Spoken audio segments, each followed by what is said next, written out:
Welcome back to my YouTube channel. അപ്പോൾ നമ്മൾ ഉണ്ടാക്കാൻ പോകുന്നത് അച്ചാർ. അപ്പം ഇന്ന് ഞാൻ ഓൾറെഡി ഒരു അച്ചാർ ഉണ്ടാക്കിയിട്ടുണ്ട്. പക്ഷേ ഇന്ന് നമ്മൾ ഉണ്ടാക്കാൻ പോകുന്നത് ബാസ്ക്കറ്റിൽ നിറച്ചുള്ള മാങ്ങ വെച്ചിട്ടാണ് ഗൈസ് നമ്മൾ ഇന്ന് അച്ചാർ ഉണ്ടാക്കാൻ പോകുന്നത്. അപ്പോൾ ഗൈസ് നമ്മൾ മാങ്ങ മുറിച്ചിപ്പോൾ ഇത്ര ആയിട്ടാളൂ. ഇനിയും കുറേ മാങ്ങ നമുക്ക് മുറിക്കാനുണ്ട്. അപ്പോൾ ഫുള്ള് മുറിച്ചിട്ട് നമുക്ക് കാണാം. നമ്മൾ ഫുള്ളി മാങ്ങ അരിഞ്ഞ് വെച്ചിട്ടുണ്ട്. ഇനി നമുക്ക് ഇതിനകത്ത് മിക്സ് ചേർക്കാം. നമ്മളിവിടെ മുളക് അരിഞ്ഞ് വെച്ചിട്ടുണ്ട് മിക്സിന് വേണ്ടി. നമ്മൾ വെളുത്തുള്ളി അരിഞ്ഞ് വെച്ചിട്ടുണ്ട്. നമ്മൾ മാങ്ങ ഫുള്ള് അരിഞ്ഞ് ഇവിടെ വെച്ചിട്ടുണ്ട്. അതിനുള്ള ചേരുവകളാണ് ഇനി ഇതിങ്ങോട്ട് ഫുള്ള്. വെളുത്തുള്ളി ഉണ്ട്, പൊടി, കായം, ഉലുവ, കരിവേപ്പില, മുളക് മുറിച്ചത്, ഇഞ്ചി, മുളക് പൊടി, ഉപ്പ്. വെളുത്തുള്ളി ഇട്ട് ഇനി പച്ചമുളക് ഇടുകയാണ്, ഇഞ്ചി ഇടാണ്, കരിവേപ്പില നമ്മൾ ഇടുകയാണ്.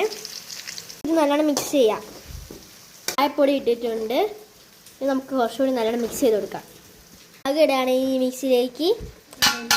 ഇനി നമ്മൾ നല്ലോണം മിക്സ് ചെയ്ത് കൊടുക്കുക. നമുക്കിനി ഉലുവാപ്പൊടിയോടെ ഇട്ട് കൊടുക്കാം. എനിക്ക് തന്നെ കൊതിയാവുന്നുണ്ട് ഗൈസ്. ഇനിയും നമ്മൾ കഴിഞ്ഞിട്ടില്ല. ഇനി നമുക്ക് ഉണ്ടാക്കാം, കുറച്ചുകൂടി ഉണ്ട്. അത് ഈ കടുക് പൊടി ഇട്ട് കൊടുക്കുകയാണ്. ഇതാണ് നമ്മുടെ മസാലയിൽ ഏറ്റവും ലാസ്റ്റ്. അതിൽ നമ്മുടെ അച്ചാർ ഇവിടെ റെഡി ആയിട്ടുണ്ട്. ഇനി നമുക്കിത് ചോറിൻ്റെ കൂടിയൊക്കെ കഴിക്കുന്ന സമയത്തുണ്ടല്ലോ സ്വർഗം കാണും.